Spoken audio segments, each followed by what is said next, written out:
a bipartisan group of lawmakers came together to announce an agreement on a quote compromise framework on the infrastructure bill. There's just one problem. The compromise framework does not include any progressive priorities. Here are a couple of the details. These are the 5 senators who joined in on it. The statement was issued by Senator Rob Portman of Ohio, Kirsten Sinema of Arizona. The leaders of the group that also includes Senators Bill Cassidy, Jeanne Shaheen, Susan Collins, Joe Manchin, Lisa Murkowski, John Tester, Mitt Romney, and Mark Warner. Now, while the bill needs to be passed in the Senate, they said that they were confident of the provisions. Here's what they're offering, quote, sources familiar with the deal said it would provide $974 billion over 5 years. They also said that the framework is focused on quote core physical infrastructure and would not increase taxes, though it would include an option to index the gas to tax inflation. Further, it would provide $579 billion in new funding over what would otherwise be spent without any new legislation. The bipartisan framework would spend only a fraction of the $4.1 trillion President Biden has called for, and includes an option to index the gas tax to inflation, which could make it a tough sell within the broader Senate Democratic caucus. Now, the gas tax was last raised in 1993, and Biden has previously indicated he is not a fan of indexing it. Mitch McConnell seems to like the proposal, which should tell us everything that we need to know about it. Quote, we haven't given up hope that we'll be able to reach a deal on something really important for the country that we really need to accomplish, and that is a major infrastructure bill. Yeah, I think it's clearly possible. We haven't given up on reaching an agreement on infrastructure. I think there's a good chance we can get there. But again, it does not include a single progressive priority. Progressives are gearing up for battle, quote. They argue that new funding over existing programs is inadequate. The progressives are specifically worried that passing a bipartisan infrastructure package consists of funding for roads, bridges, rail, public transport, airports, and rural broadband internet will make it tougher to marshal support for a bigger reconciliation package down the road. The bigger package could include many progressive prizes such as climate change legislation, $400 billion for long-term home care and language to lower the cost of the prescription drugs. Senator Bernie Sanders spoke out against the compromise, a policy solution, saying the following, quote, the problem is this country faces enormous issues that have been ignored and neglected for a very long period of time. Even if you look at infrastructure from the narrow perspective of roads and bridges, it's inadequate. That's not me talking, that's the American Society of Civil Engineers. Cenk, a lot there, but in the name of bipartisanship, we see a lot of things get done, but it's usually done in favor of the people. What are your thoughts? All right, so lots to get to here. First of all, if you hear any Democrat, and that includes progressives, talking about, well, if we'll just pass this and later we'll do a bigger reconciliation package. No, you won't. That's a joke. There's not gonna be any reconciliation package after this. You think Manchin and Sinema, et cetera, and by the way, Mark Warner, Tom Carper, all these corporate Democrats, they're not gonna allow a dime of that through. They're gonna say it's over. So don't kid yourself, and if you hear, including through the progressive Democrats, anybody telling you about a later package, that is a total, utter mirage. There is no later package. So the Hill did a good job of framing this here with the Biden pushing for 4.1 trillion, and there's only 579 billion in new spending here. But look, let's be even fairer to the Republicans and the corporate Democrats and say, let's just talk about the infrastructure bill. There is no question that Biden said that he wanted 2.3 trillion. Now I say to you that there's no question. Why do I even need to emphasize that? Because now I'm seeing other articles talking about, well, he said 1.7 trillion. No, he didn't. He said 2.3. You can go back and read dozens, maybe hundreds of articles about the number 2.3. Now all of a sudden some people are beginning to fudge it. And why are they doing that? Because the Democrats are beginning to fudge it, because it's humiliating how badly they're getting played here. And the reality is, they're not getting played. Joe Biden is in on this scam. So they say, oh, this is 974 billion. But a lot of it is stuff we already put in the COVID relief bill. Well, that's not a thing. We already passed that. Here's how much credit I give you for that. 0. What does that mean? Okay, I'm just gonna repackage the stuff I already passed. So this is not anything new you're passing. So the part that's new is the 579 billion. Well, that's a joke. Let's take the 2.3 trillion, right? So that's about a quarter. Apparently it looks like I was wrong. I said that the best case scenario, and well, to be fair, I did say best case scenario, was that Biden actually was going to push for and maybe get 40% of the infrastructure bill. Nope, I overestimated, 25% at most, okay? So we're already down there. Why are we already down there? Wait, a lot of the articles, they take politicians at face value. So whatever they say, they write down dutifully, right? Well, they're not sure that the president's gonna go for this bipartisan bill. Here, I'm gonna tell you ahead of time. He's definitely gonna go for it. Biden is in on the scam, guaranteed, write it down in stone. So how do I know? I don't read his mind, I'm not a Swami, okay? No, I can read the details. And so here's the most important detail. Biden's White House said, according to all of these articles, that they really want $600 billion in new spending, and that's what they're pushing the Republicans for. So it's already over. The 2.3 trillion was a joke. Biden never meant it. So we're arguing over 600 billion or 579 billion. That's nothing. That's a $21 billion difference. We're not talking about trillions of dollars. No, but this is Biden's deal. This is the deal he always wanted because he's a corporate Democrat. So progressives, I asked you to wake up. They're beginning to wake up.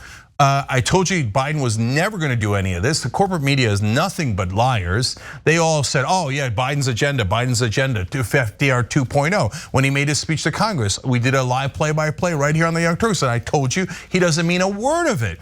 And I said, what's the first thing that they're going to take out from that infrastructure bill? Anything related to the Green New Deal. That's what got the progressives excited in the first place. Oh my God, he's gonna do Green New Deal. No, he isn't.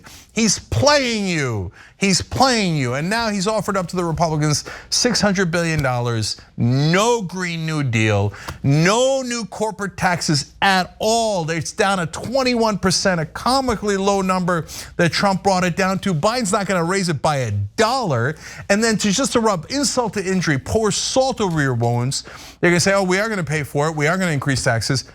The gas tax, which hits all of us.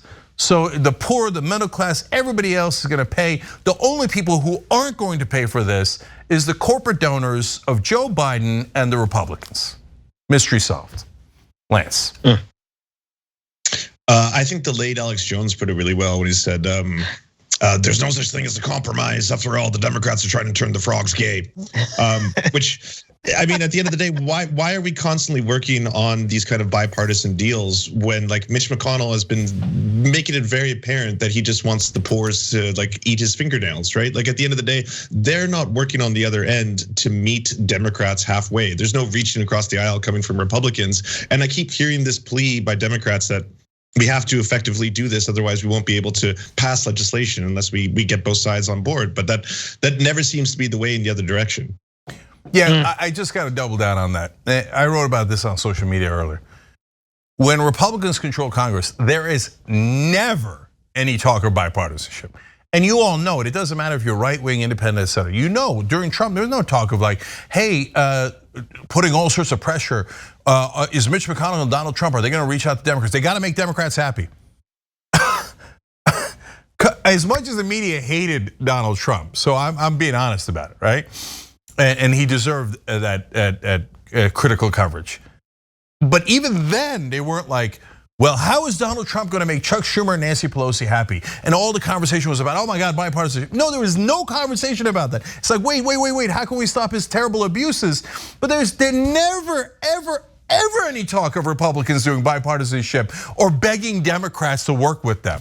As soon as the Democrats get a hold of Congress, all of a sudden, oh, Republicans, how do we make you happy? I beseech you, Republicans. The most important thing is to make Republicans happy. No, you schmucks, we elected you. It wasn't to make Republicans happy. And so guys, we know what the game is. So stop watching corporate media, which is just trash, okay?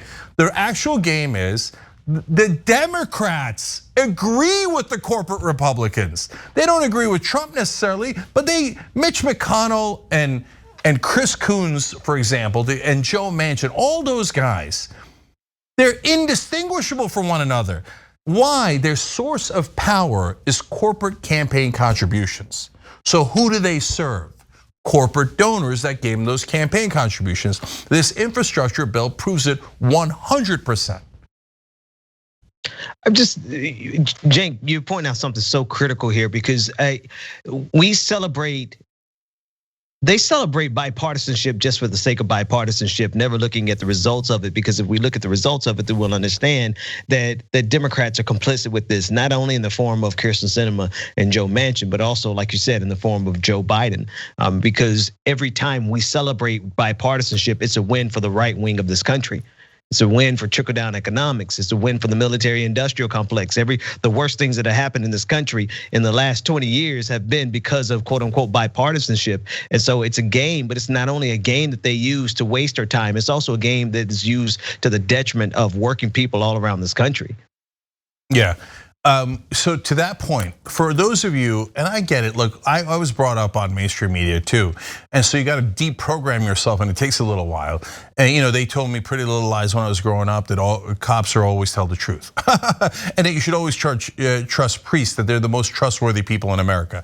Seriously, I grew up in the 80s, 90s, and stuff. That's the kind of stuff they said, blanket statement. If you ever question religious leaders or police or the government, everybody in the media would yell at you. But if you grew up in that and you're still not sure and you think, well, the New York Times, I mean, they print all the news that's fit to print. I mean, they're the demigods. NPR whispers so pleasantly to me. Cenk, that's outrageous. They're really in on it.